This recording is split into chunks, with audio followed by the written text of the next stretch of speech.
Non veg சமையல் சொந்தங்களுக்கு வணக்கம். இன்றைக்கி வீடியோவில் ஃபாஸ்ட் ஃபுட்டு கடைகளில் கிடைக்கிற மாதிரி சிக்கன் ஃப்ரைட் ரைஸ் பெர்ஃபெக்டாக நம்ம வீட்டிலேயே எப்படி போடுறது அப்படிங்கிறத தான் பார்க்க போகிறோம். நிறைய பேருக்கு இந்த சிக்கன் ஃப்ரைட் ரைஸ் பார்த்தீங்கன்னா கடைகளில் வாங்கி கொடுக்குறத விட வீட்டிலேயே செஞ்சு கொடுத்தா ரொம்ப நல்லாயிருக்கும்னு நினைப்பாங்க. அந்த மாதிரி நீங்கள் நினச்சிங்கன்னா இந்த மெத்தடில் ட்ரை பண்ணி பாருங்கள். அதோட இந்த வீடியோவில் இன்னொரு முக்கியமான விஷயம் என்னென்னா, பாஸ்மதி அரிசியை குலையாமல் நம்ம வீட்டில் எப்படி பக்குவமாக வேக வச்சு எடுக்கணும் அப்படிங்கிற விஷயமும் இருக்குது. இதை நீங்கள் தெரிஞ்சு வச்சுக்கிட்டிங்கன்னா எந்த விதமான ரைஸுக்கும் நீங்கள் இந்த மெத்தட்லேயே வந்து ரெடி பண்ணலாம். பிரியாணிக்கு கூட இந்த மெத்தட்லேயே ரெடி பண்ணிக்கலாம்.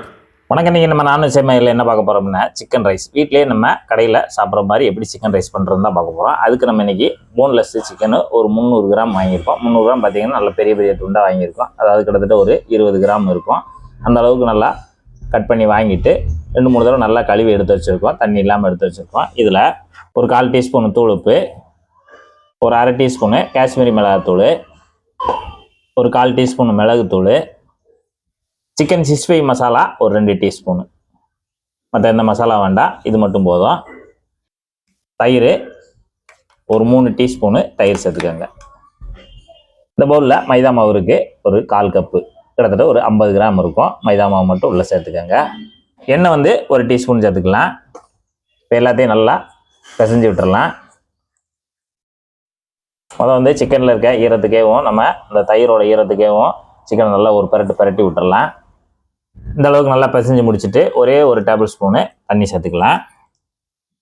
ஒரு டேபிள் ஸ்பூன் தண்ணி சேர்த்துட்டு நல்லா மசாலாவோடு சேர்த்து சிக்கன் நல்லா கலந்து விடுங்க.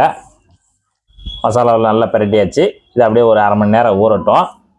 இப்போ வந்து சிக்கன் ரைஸ் பண்ணுறதுக்கு நம்ம வந்து ரைஸ் வந்து நல்லா உதிரியாக வேக வச்சு எடுக்கணும். அதுக்கு வந்து நம்ம கொஞ்சம் அகலமான பாத்திரம், கொஞ்சம் பெரிய பாத்திரம், நல்லா சலாவத்தாக வேகணும் அரிசி. அப்படின்னா தான் நமக்கு நல்லா பொழுன்னு ஒன்று வந்து வரும். தண்ணி வந்து எக்ஸஸாக வைக்கணும். இப்போ பார்த்தீங்கன்னா இதில் ஒரு 2-3 லிட்டர் தண்ணி வச்சுருக்கேன்.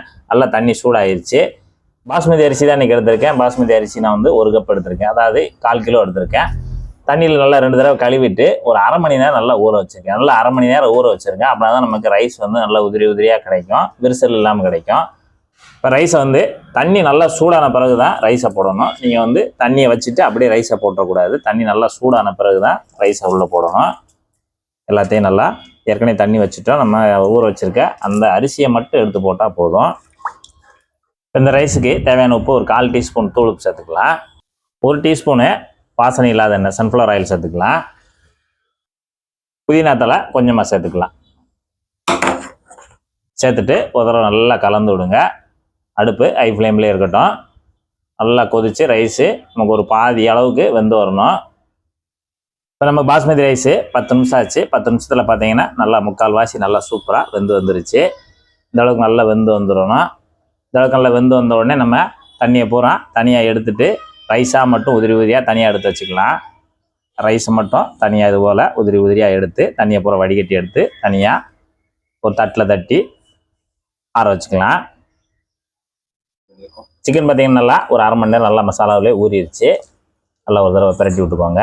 இந்த அளவுக்கு நல்லா பரட்டி விட்டுட்டு அப்படியேவும் இந்த பேனில் ஒரு 100 ml எண்ணெய் சேர்த்துருக்கோம். எண்ணெய் வந்து நல்லா சூடாகி வரட்டும். நல்லா சூடாகி வந்த உடனே மசாலாவில் ஊறின அந்த சிக்கன் துண்டுகளை எடுத்து நம்ம பொரிச்சுக்கலாம். இந்த மாதிரி எடுத்து தனித்தனியாக வச்சுருங்க. அப்படியே புரட்டி விட்டு பொரிக்கிறதுக்கு தகுந்தாப்பில் கொஞ்சம் அலக்கலக்காக வச்சுருங்க. இப்போ எண்ணெயில் சிக்கன் நல்லா வந்துக்கிட்டு இருக்கு. ஒரு நிமிஷம் கழித்து நம்ம அப்படியே புரட்டி விட்டுக்கலாம். இந்த மாதிரி திருப்பி விட்டுக்குவாங்க. இப்போ நம்ம முழுமையாக நிறைய எண்ணெய் ஊற்றி முழுமையாக பொரிக்கிறனாலும் பொரிக்கலாம். இந்த மாதிரி நம்ம குறைந்த எண்ணெயிலேயும் நம்ம பொரிச்செடுக்கலாம். இப்போ இந்த பக்கம் நல்லா வெந்து வரட்டும். இப்போ புரட்டி விட்டு 2 நிமிஷம் ஆச்சு. மறுபடியும் திருப்பி விட்டுக்கலாம்.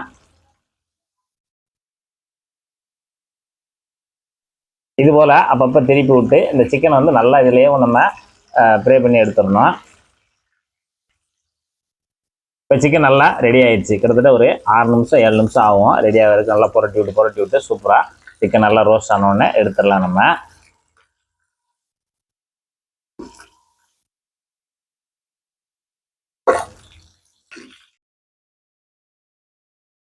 இதே போல் நம்மகிட்ட இருக்கக்கூடிய அந்த 300 கிராம் சிக்கனையும் நம்ம வந்து பொரித்து தனியாக வச்சுக்கிடுவோம்.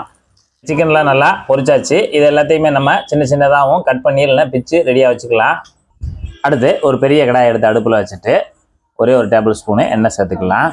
எண்ணெய் நல்லா சூடாகி வரட்டும். எண்ணெய் சூடான உடனே முட்டை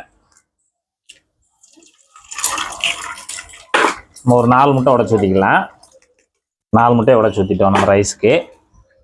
ஒரு 1/4 டீஸ்பூனு தூள் உப்பு சேர்த்துக்கலாம். இப்போ இந்த உப்பை மட்டும் சேர்த்துட்டு இந்த முட்டையை வந்து நம்ம தனியாக பொரிச்சு எடுத்துடணும் அந்த எண்ணெயிலேயும். இப்போ இந்த மாதிரி நல்லா முட்டையை வந்து பொரிச்சு எடுத்துக்கலாம். இப்போ முட்டையை பார்த்தீங்கன்னா நல்லா பொரியல் ரெடி ஆயிடுச்சு. இப்போ முட்டை பொரியலை வந்து நம்ம தனியாக எடுத்துடலாம் கடாயிலேருந்து. இப்போ அதே கடாயில் ஒரு 50 ml எண்ணெய் சேர்த்துக்கலாம். எண்ணெய் நல்லா சூடான உடனே ஒரு 5-6 பல் பூண்டு எடுத்து நல்லா பொடுசாக கட் பண்ணி வச்சுருக்கோம். அதை நம்ம உள்ள எண்ணெயில் சேர்த்துக்கலாம். அடுத்து பச்சை மிளகா ஒரு 3 பச்சை மிளகா நல்லா வட்டமாக கட் பண்ணி வச்சுருக்கேன். அதையும் நம்ம உள்ள சேர்த்துக்கலாம். சேர்த்துட்டு எண்ணெயிலே ஒரு பரட்டி விடுங்க. பூண்டு வந்து நல்லா எண்ணெயிலே நல்லா வதங்கி வரட்டும். நல்லா வதங்கின உடனே ஒரு 50 கிராம் கேரட்டை நல்லா நம்ம குட்டி குட்டியாக வெட்டி வச்சுருக்கோம். அதையும் உள்ளே சேர்த்துக்கலாம். எண்ணெயிலே ஒரு பரட்டி விடுங்க கேரட்டை. அடுத்து ஒரு 50 கிராம் பீன்ஸ் நல்லா குட்டி குட்டியாக கட் பண்ணி வச்சுருக்கோம். அதையும் உள்ளே சேர்த்துக்கலாம். குடமிளகா ஒரு 50 கிராம் நல்லா இந்த மாதிரி சதரமாக வெட்டி வச்சுருக்கோம். அதையும் உள்ளே சேர்த்துக்கலாம். அடுத்து முட்டைக்கோசு 100 கிராம் நல்லா நீளமாக வெட்டி வச்சுருக்கோம். அதையும் நம்ம மேலே சேர்த்து விட்டுடலாம். ஒரு 1/4 டீஸ்பூனு தூள் உப்பு சேர்த்துக்கலாம். சேர்த்துட்டு நல்லா கலந்து விடுங்க. இந்த காயெல்லாம் நமக்கு ஒரு பாதி அளவுக்கு மட்டும் வெந்து வரட்டும். இப்போ காய்கறியெல்லாம் ஒரு 3 நிமிஷம் நல்லா வதங்கிருச்சு. இந்த அளவுக்கு பாதி அளவுக்கு வதங்கினா போதும். நம்ம சாப்பிடும்போது லேசாக கடிபட்டு சாப்பிடும்போது நல்லாயிருக்கும். இந்த அளவுக்கு வதங்கின உடனே இங்கே முட்டை பொரியல் ரெடி பண்ணி வச்சுருக்கோம்ல, அதையும் நம்ம இந்த காயோட சேர்த்துக்கலாம். அடுத்து இங்கே சிக்கனை நல்லா கட் பண்ணி வச்சுருக்கோம். அதையும் நம்ம பிச்சு போட்டு வச்சுருக்கோம். அதையும் உள்ள சேர்த்துடலாம். சேர்த்துட்டு நல்லா பிரட்டி விடுங்க.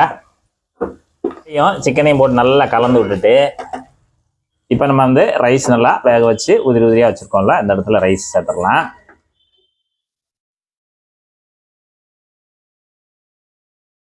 ரைஸ் சேர்த்து ரைஸ் உடையாமல் அப்படி பொண்ணு போல நல்லா விரவி கொடுங்க.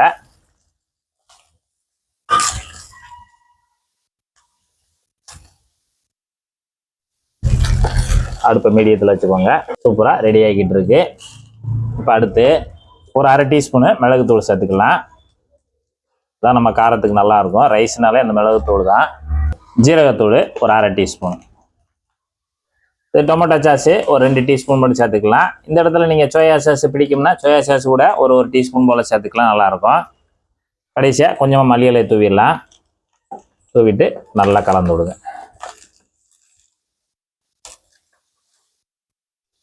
இப்போ நமக்கு ஒரு சூப்பரான சிக்கன் ரைஸ் வீட்லேயே அருமையாக தயாராகிடுச்சு. இந்த அளவுக்கு ரெடி பண்ணாலே நமக்கு கடை டேஸ்ட்டை விட மிஞ்சிடும். அந்த அளவுக்கு சூப்பராக இருக்கும். இந்த சிக்கன் ரைஸ் சாப்பிட்டுக்கிட்டே நம்ம சேனலில் சிக்கன் சால்னா எப்படி போடணும் அப்படிங்கிற வீடியோக்கான லிங்க் ரைட் சைடில் இருக்குது. அதை கிளிக் பண்ணி நீங்களும் உங்கள் வீட்டில் அதே மாதிரி ஒரு சிக்கன் சால்னா செஞ்சு சாப்பிட்டு பார்த்துட்டு எப்படி இருந்துச்சுன்னு மறக்காமல் கமெண்ட்டில் சொல்லுங்கள். நன்றி.